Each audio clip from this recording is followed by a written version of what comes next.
Assalamualaikum Sampurasun Wilujeng wengi wargi sadayana menawi kaanggo sim kuring bade medar carios nyambung di ieu rohangan. Hapunten boh bilih dina ieu carios aya nu kasabit nami keur alit asma dewasa tur kajantenan reka carios nami tempat nusami eta mah mung sakadar kalarasan wae sakali deui. Hapunten anu kasuhun nyanggakeun.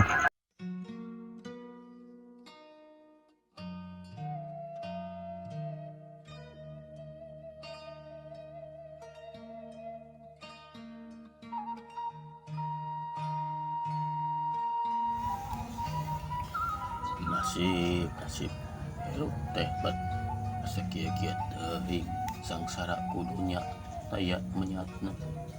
Da usaha mah jeung ikhtiar ieu teh eukeur padahal tapi manit taya perubahan mangkasam lir umpama anu ngahana-hana hirup teh bet kitu bae teu beunghar-beunghar susah jeung susah we anu karandapan.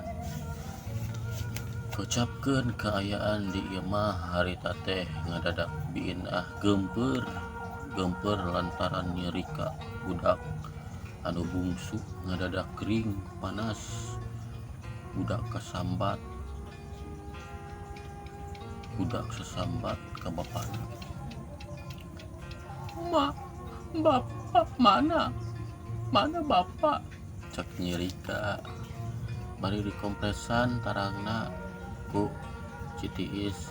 Biina ngomong ke anak anu cikal nyaeta Asep, jang pangmeserkeun kontraksi 2.000 juga kang si Nyai adi hidup panas ieu mani jembret. Biina bari gancang ngasungkeun duit kencering 1.000-an ka anakna. Asep teu keleket duit teh geuwat dicokot sarta gancang indit ka warung. Tapi sameme nepi ka warung, Asep bet pasarandog jeung budak lalaki duaan pantaranana. Eta budak lalaki anu duaan teh cigana bae terseupeun ka Asep. Malah saurang di antara laweun ngadon ngaledot suku Asep anu keur leumpang bari semuk sinis sikapna teh. Asep diledot sukuna teh ku kata budak langsung keheuleun gara-gara diledot sukuna hampir bae arek labuh. Rong sok kitu atuh euy. Ngaledot sagala tawing teh gara-gara maneh nyarek laboy cek Asep bari pelong ka eta budak lalaki. Ari si budak lalaki beuki ambek anu bieu ngaledot ka Asep terus balik deui leumpang nyamperkeun malah bari terus nyarekan segala rupa.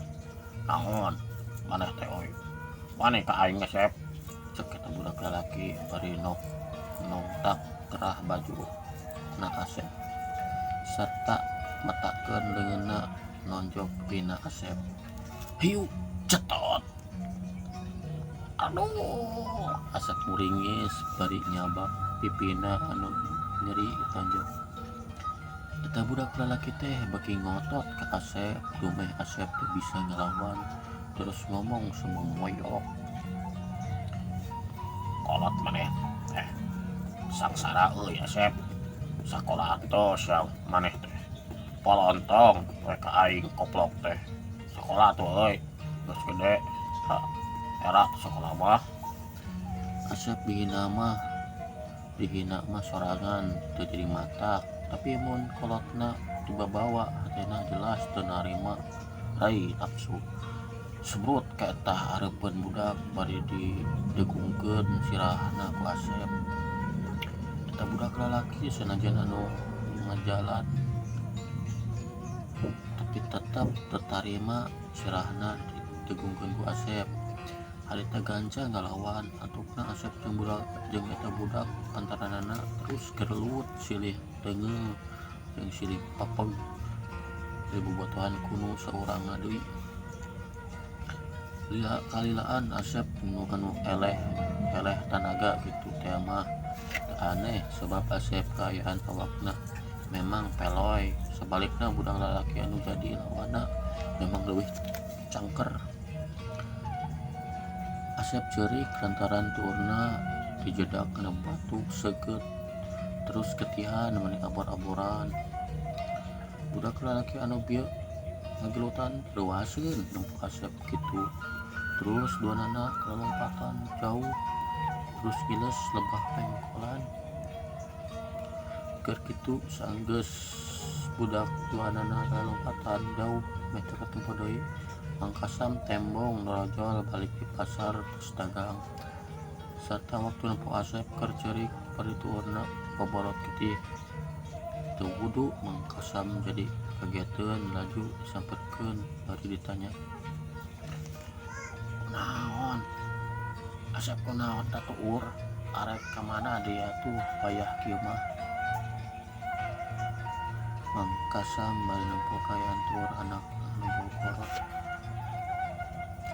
Asep gancang nimbalan bari masih sisimekeun. Kok itu?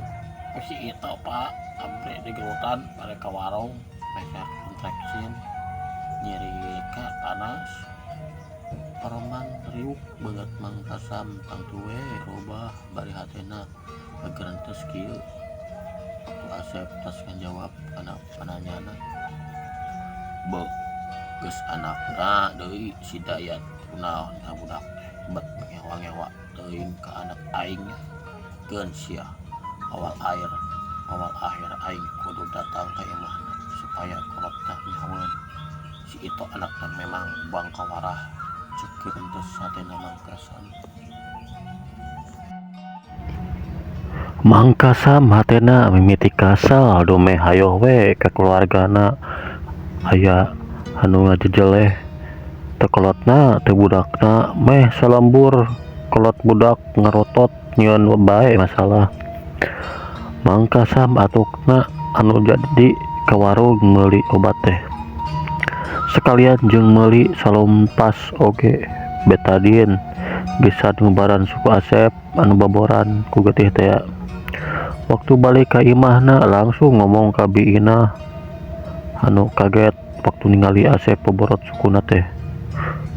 Ku Mangkasam dijelaskeun pangna Asep kitu teh alatan digelutan ku itu budak Mang Dayat, malah dicaritakeun arek terus diontrog kayeuna keneh sabab tuman diantepkeun mah. Biina nalika ngadenge salekina arek ngontrog teh gancang dipegatan sabab teu panujueun hatena mung sekudu terus papanjangan masalah budak gelut.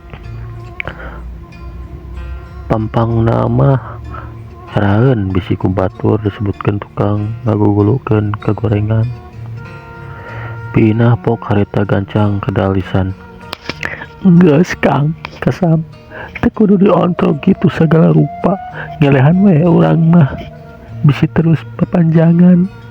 Hoream kami mah keur hirup teh ripuh, deureng teh ku batur diomongkeun tukang ngagugulukeun kagorengan," cek Biina nagerakeun ka teu panujuan hatena ku sikap salakina harita.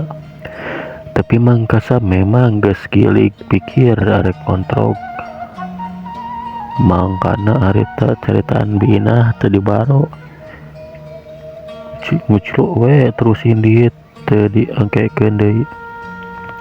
Nah ari si Kasam lain aya kadua gerak ka cai beberesih kalakah ngadon ngucluk mawa karep sorangan diomongan teh ku pamajikan. Tapi ketanggi ieu teh memang salah aing oge pakene tah Asep ka warung sugan teh moal pasaran dog di situ. Karunya teuing anak aing bet kudu ngarandapan hirup kieu abongkena ka anak jalma teu boga. Ayo we anu teu reseupeun kumaha teuing ramena meureunnan Kang Kasam ditu kun kancang di susulan ku aing ieu mah lempeng budak keur salare tibra. Memangnya harita teh budak duanana terus salare tibra sarta sanggeus diberi obat kontraksin nyeri ka tembong rada ararep tina panasna. Asep sanggeus dikompresan turna ku Cihaneut jeung dibere betadin serta disalompasan tatuna antukna terus beureum.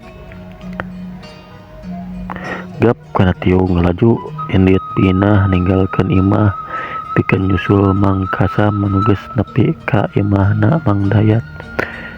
Pinah moal apal jeung moal nyaho sawaktu kaluar ti jero imahna aya nu asup hiji jirim ngarupakeun biinah anu datangna duka ting ti mana asalna.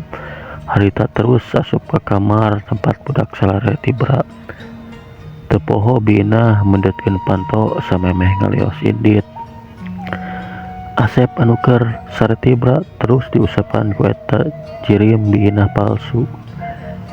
Panon biinah palsu neuteup seukeut ka Asep pina tetepan anu pikasieun mun seug bareng aya jalma anu bisa nangenan kana eta kaayaan. Rupana mah memang tetep biinah tapi sapasang panonna gede meh sagede cengkol. Disidik-sidik mah sarta hideungna bubuleuy lengan ka luhur teu bisaeun museur cara manusia anu ari neuteub. Saengeh biinah seuri sorangan bibirna nalika seuri bet jebel kegigir bari katingali huntuna marencos jiga huntu ragaci. Jeung deui beungeut biinah ieu mah lalaunan robah jadi beungeut nini-nini sakujur awakna buluan segade curug ramo-ramona kukuan paranjang.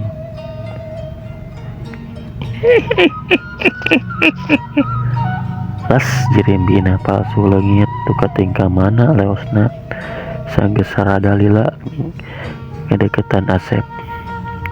Caturkeun ayeuna Mang Kasam nu keur aya di imahna Mang Dayat langsung ditanya ku pribumi lantaran kaget.